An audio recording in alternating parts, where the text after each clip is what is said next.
La recherche est très importante pour les décideurs et puis pour le développement de la politique d'immigration francophone, parce que la politique est développée par des décideurs qui sont dans un bureau à Ottawa, dans le ministère de l'immigration. Ils ont une vision, ils ont des objectifs, ils développent la politique, ils développent les programmes, mais ensuite il y a un peu un écart entre développer un programme, ses objectifs qui sont très importants, et la mise en œuvre en pratique sur le terrain.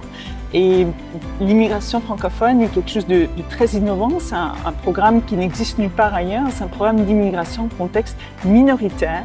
Et donc, il y a beaucoup d'enjeux très, très complexes. Il ne suffit pas juste de faire venir des immigrants, de les attirer, mais vraiment pouvoir déployer cette politique d'une façon efficace. Les chercheurs, leur rôle, c'est en fait d'évaluer ce qui se passe sur le terrain, de voir où il y a des défis, où il y a des obstacles, où il y a des écarts, où il y a des problèmes, des enjeux. Et on a vu en fait qu'avec l'immigration francophone, il y avait plusieurs problèmes.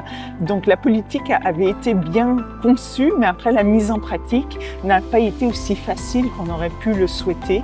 On peut voir par exemple qu'il y avait un seul bureau d'immigration pour l'Afrique francophone subsaharienne à Dakar, au Sénégal, mais en fait, on a un bassin très, très large d'immigrants et ça causait des problèmes aux candidats qui venaient d'autres pays qui sont parfois très loin, le Congo, le Rwanda, et eux devaient envoyer leurs papiers à Dakar, devaient voyager à Dakar, donc ça créait vraiment un problème, une barrière réelle pour attirer des candidats. Et récemment, Immigration Canada a ouvert un bureau à Yaoundé, au Cameroun, et on voit vraiment une augmentation fulgurante de candidats camerounais et même qui sont en train d'arriver. Le Cameroun, c'est le pays numéro 1 d'origine parmi les immigrants francophones en dehors du Québec. Un autre exemple, ce sont les étudiants étrangers francophones qui vivaient en fait les taux de refus les plus élevés. Et là encore, c'était un problème d'information dans le cadre même des agents d'immigration qui ne savaient pas qu'il y avait une immigration francophone, qui ne savaient pas qu'il y avait des établissements francophones en dehors du Québec. Donc systématiquement, ils refusaient les candidats parce qu'ils se disaient mais où est-ce qu'ils vont aller? Et là, il y a eu des formations auprès des agents qui a permis vraiment de résoudre ce problème. Donc c'était une barrière claire, structurelle, mais parce que le programme est nouveau, les agents ne savaient pas, n'avaient pas l'information et il fallait résoudre ça. Et c'est à travers la recherche qu'on a pu vraiment découvrir et démontrer les enjeux, où ça accroche et les solutions qu'on pourrait trouver pour régler ces problèmes. Avez-vous des exemples concrets de ce que cette recherche-là peut apporter comme décision? Oui, en plus des exemples que je viens de vous mentionner, il y a aussi d'autres défis qui sont associés à quand les immigrants arrivent au Canada.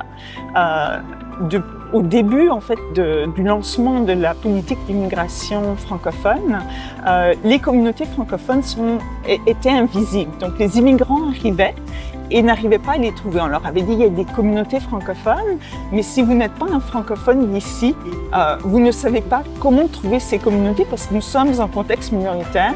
Par exemple, des fois, il y a le drapeau franco-ontarien, mais si un immigrant ne connaît pas le drapeau franco-ontarien, on ne va pas identifier que c'est un lieu ou une institution franco-ontarienne. Donc la visibilité a été un grand enjeu.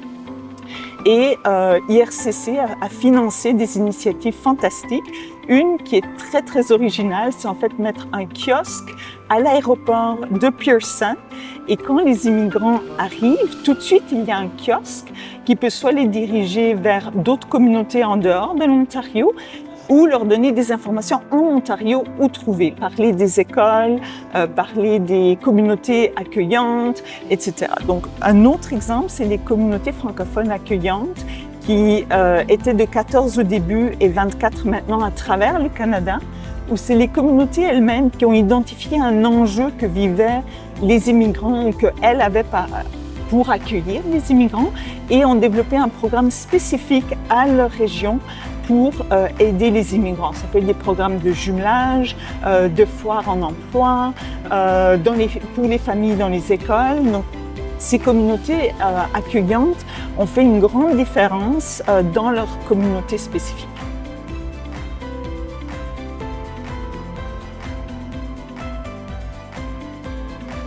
Les organismes communautaires jouent un rôle très important parce que ce sont les intervenants de première ligne et eux connaissent très bien les défis que les immigrants vivent et les enjeux dans les communautés, les obstacles ou les barrières spécifiques à leur endroit. Mais souvent, bien qu'ils ont une connaissance extraordinaire, ce sont des experts de l'accueil, du soutien offert aux immigrants. Ils opèrent par anecdote. Ils ont beaucoup d'anecdotes, ils ont beaucoup d'exemples. On a besoin de la recherche pour en fait étudier de manière systématique et scientifique et comprendre quels sont les processus, les dynamiques de pouvoir, par exemple.